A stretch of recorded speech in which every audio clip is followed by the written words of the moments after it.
سڑک کا سبق۔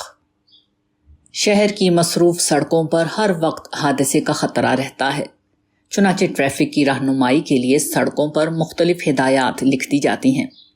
ان ہدایات میں سے ایک یہ ہے کہ پٹری پر چلنا محفوظ چلنا ہے۔ لین ڈرائیونگ از سین ڈرائیونگ، یعنی آدمی اگر پٹری کا پابند رہتے ہوئے اپنی سواری چلائے تو وہ اپنے آپ کو حادثات سے بچا سکتا ہے۔ وہ اس خطرے سے محفوظ رہ سکتا ہے کہ دوسری گاڑیوں سے اس کا ٹکراؤ ہو اور وہ اپنی منزل کی طرف بڑھنے کے بجائے قبرستان کی طرف بڑھنے پر مجبور ہو جائے۔ لندن کے ایک ڈرائیور نے ایک بار ایک مضمون شائع کیا۔ اس نے ٹریفک کے مختلف اصول بتائے۔ اس نے اپنے علم اور تجربے کی روشنی میں بڑی عجیب عجیب باتیں لکھی تھیں۔ مثلاً اس نے لکھا کہ آپ اپنی گاڑی سڑک پر دوڑاتے ہوئے چلے جا رہے ہیں کہ اچانک سائیڈ کی گلی سے ایک گیند سڑک پر آ گئی۔ یہ گیند دیکھ کر آپ کو جاننا پڑتا ہے کہ اس کے پیچھے ایک بچہ بھی آ رہا ہوگا۔ اگر آپ صرف گیند کو دیکھیں اور بچے کو نہ دیکھیں تو آپ اچھے ڈرائیور نہیں ہیں۔ اچھا ڈرائیور صرف وہ ہے جو گیند کو دیکھتے ہی بچے کو بھی دیکھ لے، اگرچہ اس وقت بچہ بظاہر اس کی آنکھوں کے سامنے نہ ہو۔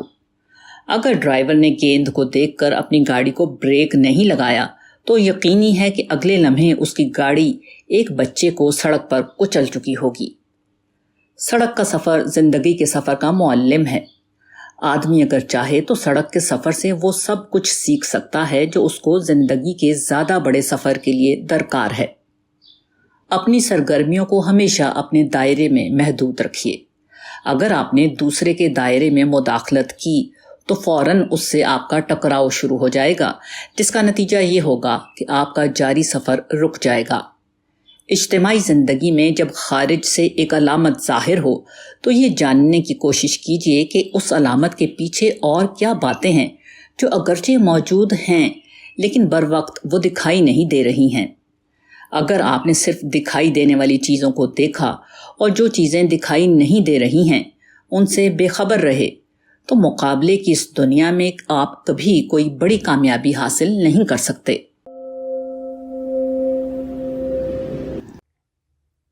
حقیقت پسندی۔ امریکہ نے اگست 1945 میں اپنے 2 ایٹم بم جاپان پر گرائے۔ اس کے نتیجے میں جاپان تہس نہس ہو کر رہ گیا، مگر جاپانیوں کو اس پر غصہ نہیں، کیونکہ امریکیوں کی کارروائی یک طرفہ نہیں تھی، بلکہ وہ جاپان کی متشددانہ کارروائی کے جواب میں کی گئی تھی۔ جاپانیوں کا یہی حقیقت پسندانہ مزاج ہے جس نے انہیں موجودہ زمانے میں غیر معمولی ترقی کے مقام تک پہنچایا ہے۔ امریکہ نے جاپان کے 2 بڑے صنعتی شہروں ہیروشیما اور ناگاساکی پر ایٹم بم گرائے۔ چند منٹ کے اندر دونوں آباد شہر عظیم و شان کھنڈر بن گئے۔ ان میں سے ہر ایک شہر 10 میل سے زیادہ بڑے رقبے میں بسا ہوا تھا، مگر جب ان پر ایٹم بم گرا تو یہ حال ہوا کہ انسان، حیوان، درخت سب جل بھن کر رہ گئے۔ 1.5 لاکھ آدمی مر گئے۔ 10,000 آدمی ایسے تھے جو حادثے کے بعد فوراً بخارات میں تبدیل ہو گئے۔ آج یہ دونوں شہر شاندار طور پر دوبارہ آباد ہو چکے ہیں۔ چوڑی سڑکیں، کشادہ مکانات، جگہ جگہ پارک اور باغ نے شہر کو بالکل نیا منظر عطا کیا ہے۔ اب شہر میں صرف ایک ٹوٹی ہوئی عمارت باقی ہے جو دیکھنے والوں کو یاد دلاتی ہے کہ دوسری جنگ عظیم میں اس شہر پر کیسی قیامت آئی تھی۔ ہندوستان ٹائمز کے editor mister Khushwant Singh Japan گئے تھے۔ اپنے سفر کی روداد بیان کرتے ہوئے وہ لکھتے ہیں کہ میں نے جاپان میں ایک بے حد عجیب بات دیکھی۔ جبکہ بقیہ دنیا نے ہیروشیما اور ناگاساکی کے واقعات کو بہت بڑے پیمانے پر امریکہ کے خلاف پروپیگنڈے کے لیے استعمال کیا ہے، خود جاپانی ان واقعات کو امریکہ کے خلاف نہیں لیتے۔ خشونت سنگھ نے اپنے جاپانی رفیق سے اس کی بابت سوال کیا تو خلاف توقع اس نے نرم لہجے میں کہا، "We hit them first at Pearl Harbor. We killed a lot of them. They warned us of what they were going to do, but we thought they were only bluffing. They beat us fair and square. We were quits, and now we are friends." پہلے ہم نے ان کے Pearl harbour پر حملہ کیا، ہم نے ان کے بہت سے لوگوں کو مار ڈالا۔ اس کے جواب میں وہ جو کچھ کرنے والے تھے اس سے انہوں نے ہمیں آگاہ کیا، مگر ہم سمجھے کہ یہ محض دھونس ہے۔ انہوں نے ہمیں کسی دھوکے کے بغیر کھلے طور پر مارا۔ پہلے ہم ایک دوسرے سے دور تھے، اب ہم ایک دوسرے کے دوست ہیں۔ Hindustan Times, 4 April 1981۔ ایٹمی حملے سے مرنے والوں کی یادگار ہیروشیما میں قائم کی گئی ہے۔ امن میوزیم میں جنگی تباہ کاریوں کی تصویریں بھی لگی ہوئی ہیں۔ ان چیزوں کو دیکھنے کے لیے ہر سال تقریباً 70 لاکھ جاپانی ہیروشیما آتے ہیں۔ گفتگو سے یہ اندازہ ہوتا ہے کہ عام جاپانی کے دل میں امریکہ کے خلاف نفرت موجود ہے، تاہم وہ اپنے عملی رویے میں اس کا اظہار ہونے نہیں دیتے۔ انہوں نے اپنے مخالفانہ جذبات پر حقیقت پسندی کا پردہ ڈال رکھا ہے۔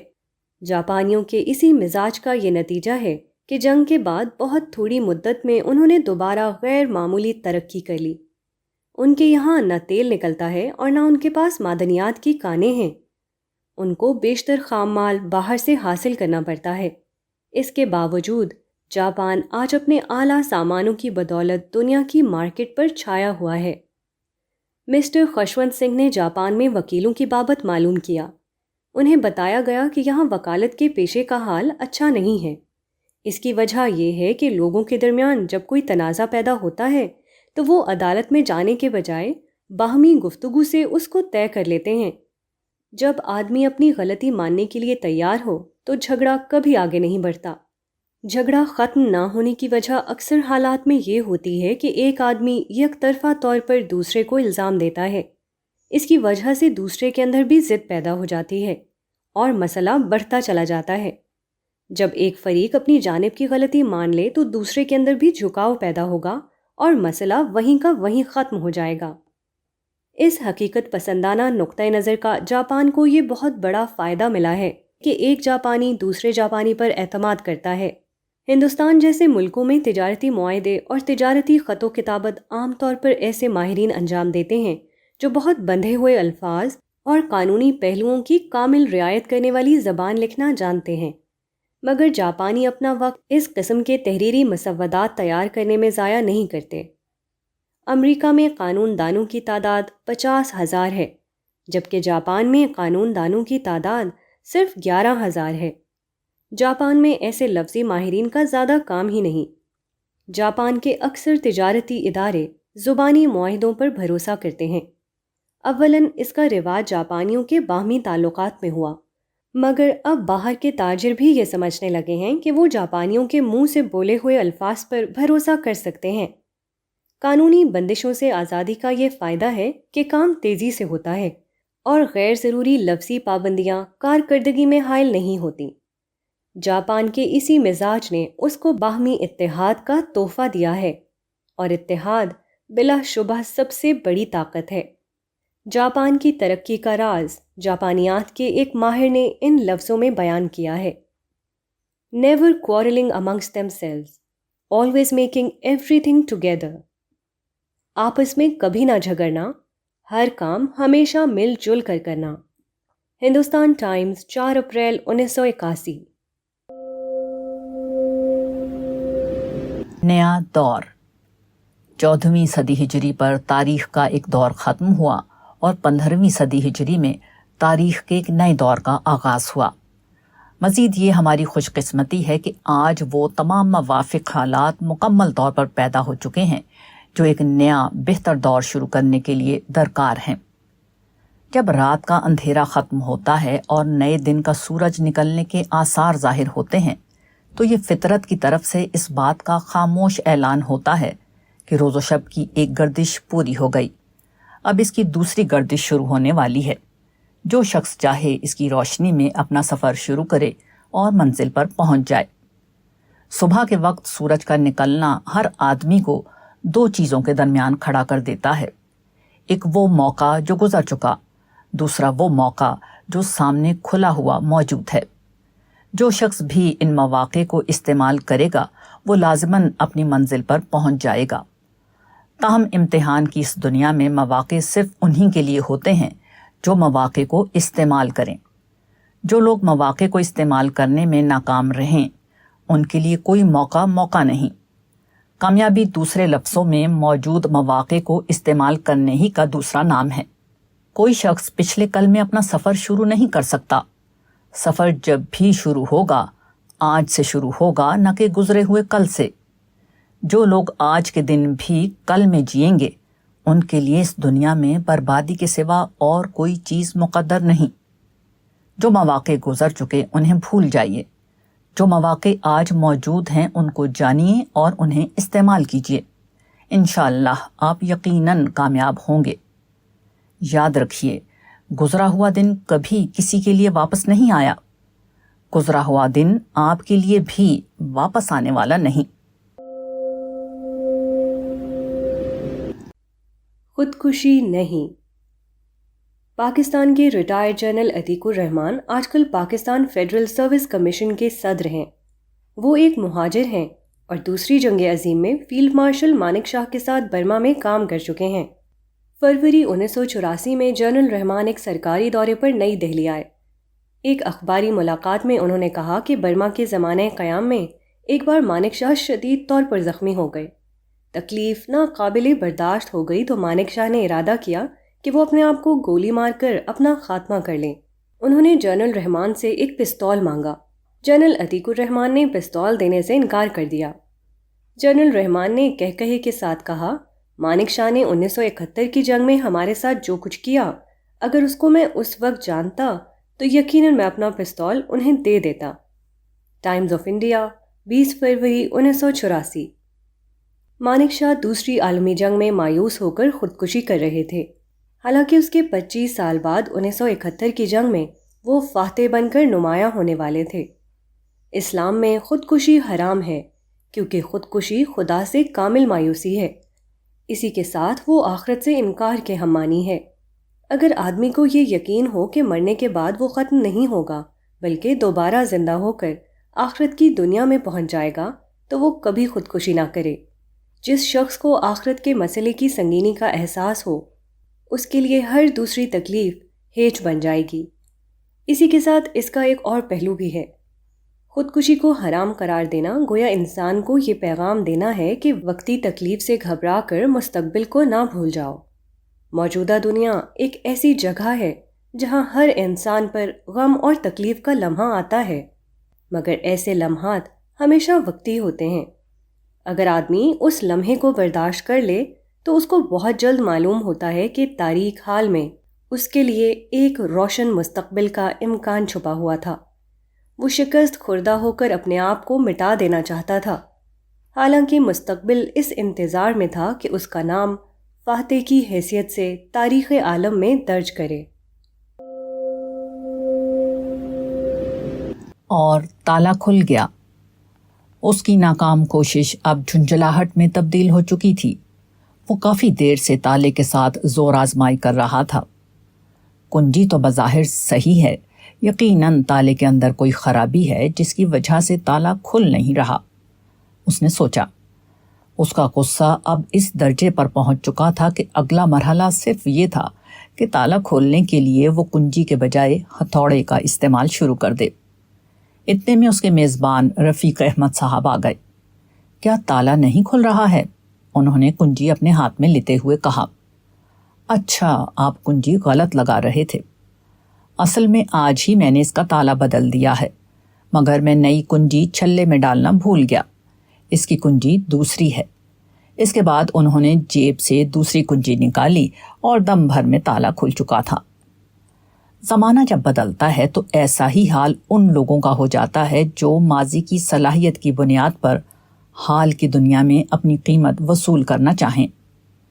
نئے زمانے میں زندگی کے دروازوں کے تمام تالے بدل چکے ہوتے ہیں، مگر وہ پرانی کنجیوں کا گچھا لیے ہوئے نئے تالوں کے ساتھ زور آزمائی کرتے رہتے ہیں، اور جب ان کی پرانی کنجیوں سے نئے تالے نہیں کھلتے تو کبھی تالا بنانے والے پر اور کبھی سارے ماحول پر خفا ہوتے ہیں۔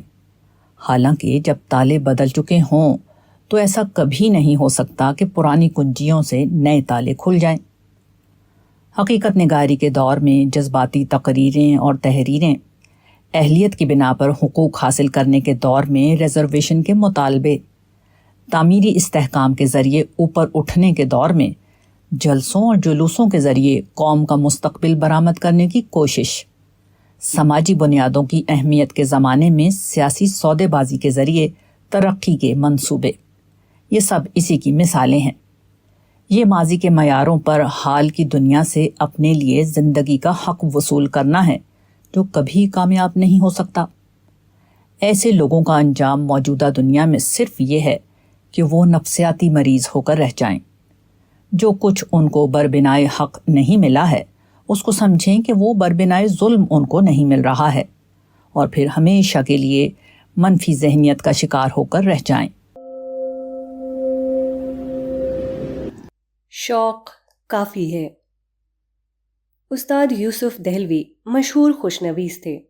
ان کو فن خطاطی پر غیر معمولی قدرت حاصل تھی۔ کہا جاتا ہے کہ ایک بار جلی خط کا مقابلہ ہوا۔ جمنا کے کنارے ریت کے میدان میں بہت سے خطاط جمع ہوئے۔ استاد یوسف آئے تو ان کے ہاتھ میں بانس کا ایک بڑا ٹکڑا تھا۔ انہوں نے بانس سے ریت کے اوپر لکھنا شروع کیا۔ الف سے شین تک پہنچے تھے کہ تقریباً 1 فرلانگ کا فاصلہ ہو گیا۔ لوگوں نے کہا کہ بس کیجئے۔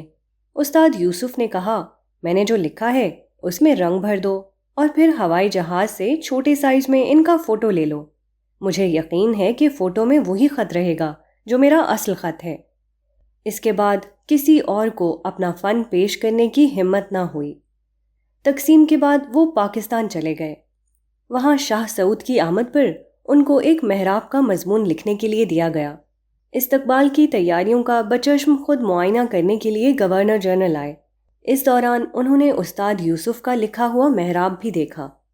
اس کے شان خط کو دیکھ کر وہ حیران رہ گئے۔ انہوں نے کہا کہ یہ کس خطاط نے لکھا ہے؟ چنانچہ استاد یوسف کو بلایا گیا۔ گورنر جنرل نے ان کے کام کی تعریف کی اور پوچھا کہ اس کو لکھنے میں آپ کا کتنا وقت لگا؟ استاد یوسف نے کہا کہ 7 دن۔ گورنر جنرل نے فوراً اپنے سیکرٹری کو حکم دیا کہ استاد کو ان کی خدمت کے اعتراف میں 7,000 روپے پیش کرو۔ چنانچہ اسی وقت ان کو اتنی رقم کا چیک دے دیا گیا۔ استاد یوسف سے ایک شخص نے پوچھا کہ خوش نویسی کا فن آپ نے کس استاد سے سیکھا ہے؟ انہوں نے کہا کہ کسی سے نہیں۔ ان کے والد خود ایک مشہور خوش نویس تھے، مگر انہوں نے اپنے والد کی شاگردی بھی نہیں کی۔ پوچھنے پر انہوں نے بتایا کہ میں نے خوش نویسی کا فن لال قلعے سے سیکھا ہے۔ لال قلعے میں مغل دور کے استادوں کی وصلیاں یا تختیاں رکھی ہوئی ہیں۔ ان تختیوں میں قطعات لکھے ہوئے ہیں جو فن خطاطی کے شاہکار نمونے ہیں۔ استاد یوسف 10 سال تک برابر یہ کرتے رہے کہ لال قلعے جا کر ان تختیوں کو دیکھتے، ہر روز ایک قطعہ اپنے ذہن میں بٹھا کر واپس آتے، اس کو اپنے قلم سے بار بار لکھتے اور پھر اگلے دن اپنا لکھا ہوا کاغذ لے کر لال قلعے جاتے، وہاں کی محفوظ تختی سے اپنے لکھے ہوئے کو ملاتے اور اس طرح مقابلہ کر کے اپنی غلطیوں کی اصلاح کرتے۔ اس طرح مسلسل 10 سال تک ہر روز لال قلعے کی قطعات کی تختیوں سے وہ خود اپنی اصلاح لیتے رہے اور ان کو دیکھ دیکھ کر مشق کرتے رہے۔ یہی 10 سالہ جد و جہد تھی جس نے انہیں استاد یوسف بنا دیا۔ اگر آدمی کے اندر شوق ہو تو نہ پیسے کی ضرورت ہے اور نہ استاد کی، نہ کسی اور چیز کی۔ اس کا شوق ہی اس کے لیے ہر چیز کا بدل بن جائے گا۔ وہ بغیر کسی چیز کے سب چیز حاصل کر لے گا۔ زبان درازی۔ سقراط کا قول ہے، اگر تم اتنے زبان دراز ہو کہ تمہاری زبان درازی کے مقابلے میں کوئی تم سے جیت نہ سکے تو تم کبھی غریبوں کے ساتھ ہمدردی نہیں کر سکتے۔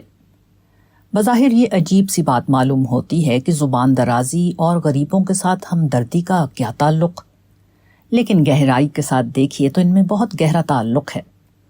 غریب کے ساتھ ہمدردی وہی شخص کر سکتا ہے جو حق کا اعتراف کرنا جانتا ہو، خواہ اس حق کا تعلق ایک غریب آدمی سے ہی کیوں نہ ہو۔ ایک واقعے سے اس کی بخوبی وضاحت ہو جائے گی۔ ایک زمیندار نے اپنا آم کا باغ کسی باغبان کے ہاتھ فروخت کیا۔ جب درختوں میں پھل لگے تو آندھی آئی، اس آندھی میں بہت سے پھل گر گئے۔ باغبان کو اندیشہ ہوا کہ وہ پھلوں کی فروخت سے پوری قیمت حاصل نہ کر سکے گا اور اس کو نقصان ہوگا۔ اس نے ٹوٹے ہوئے آم ایک ٹوکری میں رکھے اور ان کو لے کر زمیندار کے پاس گیا اور کہا کہ دیکھیے، آندھی کی وجہ سے کافی پھل گر گئے ہیں اور ہم کو نقصان کا اندیشہ ہے، اس لیے آپ باغ کی قیمت میں کچھ کمی کر دیں۔ زمیندار نے یہ سنا تو بگڑ کر کہا جب تم نے ہمارا باغ خریدا تھا اس وقت تم کو یہ معلوم نہ تھا کہ باغ کے گرد کوئی ایسی اونچی دیوار کھڑی ہوئی نہیں ہے جو آندھی اور باغ کے درمیان روک بن سکے؟ غریب باغبان مایوس ہو کر چلا گیا۔ زمیندار کے ایک دوست اس وقت زمیندار کے پاس بیٹھے ہوئے تھے اور زمیندار اور باغبان کی پوری بات سن رہے تھے۔ جب باغبان چلا گیا تو انہوں نے زمیندار سے کہا، تم بہت سنگ دل معلوم ہوتے ہو، غریب آدمی پر رحم کرنا نہیں جانتے۔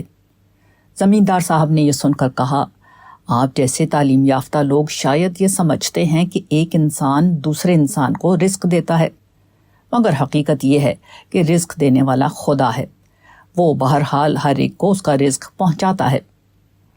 طاقتور کے مقابلے میں آدمی زیادہ بول نہیں پاتا، مگر جب کمزور سے معاملہ ہو تو وہ خوب زبان درازی دکھاتا ہے۔ اس کی یہ زبان درازی اس کو یہ موقع نہیں دیتی کہ وہ سنجیدگی کے ساتھ معاملے کو سمجھے اور حق کو مان کر اس کے مطابق وہ کرے جو اسے کرنا چاہیے۔ حقیقت پسندی نہ کہ شوق۔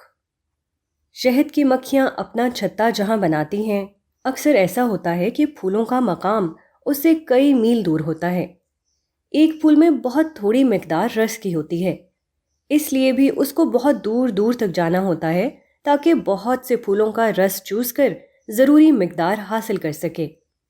شہد جمع کرنے والی مکھی سارا دن اڑانے بھرتی ہے تاکہ وہ ایک ایک پھول کا رس نکالے اور اس کو لا کر اپنے چھتے میں جمع کرے۔ مشاہدے سے معلوم ہوا ہے کہ شہد کی مکھی صبح جب اپنے پہلے سفر پر نکلتی ہے تو اندھیرے میں روانہ ہوتی ہے، مگر شام کو جب پھولوں کے مقام سے وہ اپنی آخری باری کے لیے چلتی ہے تو اس کا یہ سفر نسبتاً اجالے میں ہوتا ہے۔ پہلی باری کے لیے اندھیرے میں چلنا اور آخری باری کے لیے اجالے میں سفر شروع کرنا ایسا کیوں ہوتا ہے؟ اس کی وجہ دونوں وقتوں کا فرق ہے۔ صبح کے وقت سفر کا مطلب یہ ہوتا ہے کہ وہ اندھیرے سے اجالے کی طرف جا رہی ہے، جبکہ شام کے وقت سفر کا مطلب اجالے سے اندھیرے کی طرف جانا ہے۔ شہد کی مکھی وقت کے اس فرق کو ملحوظ رکھتی ہے اور اس کی پوری طرح رعایت کرتی ہے۔ شہد کی مکھی اپنے لمبے سفر کو چونکہ سورج کی روشنی ہی میں صحیح انجام دے سکتی ہے، اندھیرے میں اس کا امکان رہتا ہے کہ وہ بھٹک جائے اور اپنی منزل پر نہ پہنچے، اس لیے صبح کو وہ اپنی پہلی باری اندھیرے میں شروع کر دیتی ہے، کیونکہ وہ جانتی ہے کہ اگلے لمحات اجالے کے لمحات ہوں گے۔ اس کے برعکس شام کو اپنی آخری باری کے لیے وہ اجالا رہتے ہوئے چل پڑتی ہے، کیونکہ وہ جانتی ہے کہ جتنی دیر ہوگی اتنا ہی اندھیرا بڑھتا چلا جائے گا۔ یہ قدرت کا سبق ہے۔ اس طرح قدرت بتاتی ہے کہ زندگی میں ہمارا ہر قدم حقائق کی بنیاد پر اٹھنا چاہیے، نہ کہ خوش فہمیوں اور موہوم امیدوں کی بنیاد پر۔ آنے والے لمحات کبھی اندھیرے کے لمحات ہوتے ہیں اور کبھی اجالے کے لمحات۔ اگر اس فرق کی رعایت نہ کی جائے اور آنے والے لمحات کا لحاظ کیے بغیر بے خبری میں سفر شروع کر دیا جائے تو آنے والا لمحہ ہماری رعایت نہیں کرے گا، وہ اپنے نظام کے تحت آئے گا، نہ کہ ہماری خوش فہمیوں کے تحت۔ نتیجہ یہ ہوگا کہ کبھی ہم سمجھیں گے کہ ہم روشن مستقبل اور شاندار انجام کی طرف بڑھ رہے ہیں، حالانکہ اگلا لمحہ جب آئے گا تو معلوم ہوگا کہ ہم صرف اندھیروں کی طرف بڑھے چلے جا رہے تھے۔ دشمنی کے وقت بھی۔ روس اور امریکہ دونوں ایک دوسرے کے سخت ترین دشمن ہیں۔ مزید یہ کہ دونوں نے بے حساب مقدار میں خطرناک نیوکلیئر ہتھیار بنا رکھے ہیں جو منٹوں میں ایک ملک سے دوسرے ملک میں پہنچ جائیں۔ اس کا مطلب یہ ہے کہ ایک معمولی سی غلط فہمی دونوں بڑی طاقتوں کے درمیان ایک ایسی جنگ چھیڑ سکتی ہے جو ان کے شاندار شہروں کو اچانک کھنڈر میں تبدیل کر دے۔ چنانچہ یہ ممالک ایک طرف ایک دوسرے کے خلاف ہر قسم کے انتہائی مہلک ہتھیار جمع کر رہے ہیں، دوسری طرف دونوں کے درمیان پچھلے 20 سال سے ہنگامی مواصلات کا ایک نظام قائم ہے جس کے ذریعے رات دن کے کسی بھی لمحے میں دونوں ایک دوسرے سے ربط پیدا کر سکتے ہیں اور نازک مواقع پر فوراً براہ راست گفتگو کر کے جنگ کے اتفاقی خطرے کو ٹال سکتے ہیں۔ اس ہر وقت متحرک رہنے والے مواصلاتی نظام کو ہاٹ لائن کہا جاتا ہے۔ نیوکلیئر ہتھیاروں کی مزید ترقی کے بعد محسوس کیا گیا کہ قدیم ہاٹ لائن بہت سست ہے۔ وہ ہتھیاروں کی رفتار سفر میں جدید ترقیوں کی نسبت سے جنگ کے فوری اندیشے کو ٹالنے کے لیے سراسر ناکافی ہے۔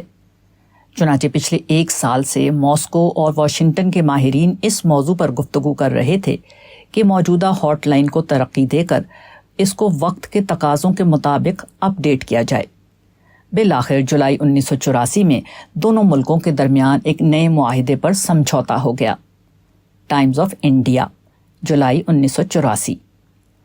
اب تک جو ٹیلیکس مشینیں ماسکو اور واشنگٹن کے درمیان پیغام رسانی کے لیے استعمال ہو رہی تھیں، وہ 1 منٹ میں 60 الفاظ یعنی 1 سیکنڈ میں 1 لفظ ایک جگہ سے دوسری جگہ منتقل کر سکتی تھیں۔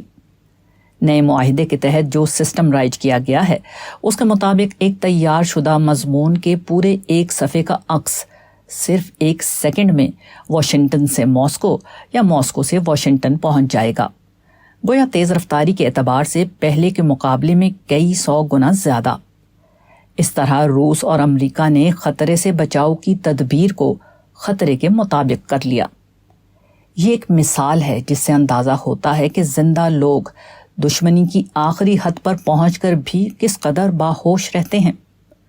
دوسری طرف مردہ لوگ ہیں جن کو صرف یہ معلوم ہے کہ ذرا ذرا سی بات پر وہ لڑ جائیں اور پھر اپنی بے معنی لڑائی کو کسی حال میں ختم نہ کریں۔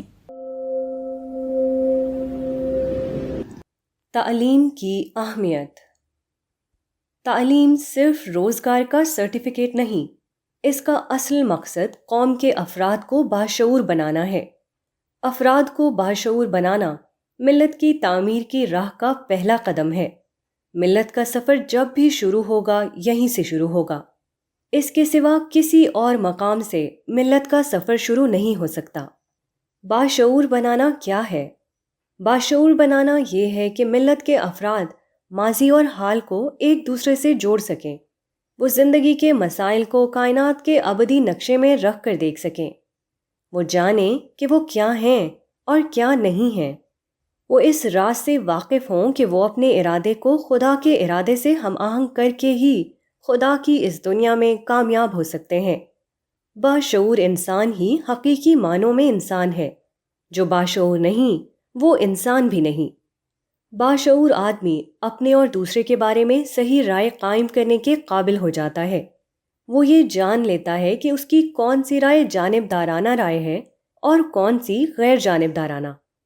جب بھی کوئی موقع آتا ہے تو وہ پہچان لیتا ہے کہ کون سی کارروائی رد عمل کی کارروائی ہے اور کون سی مثبت کارروائی۔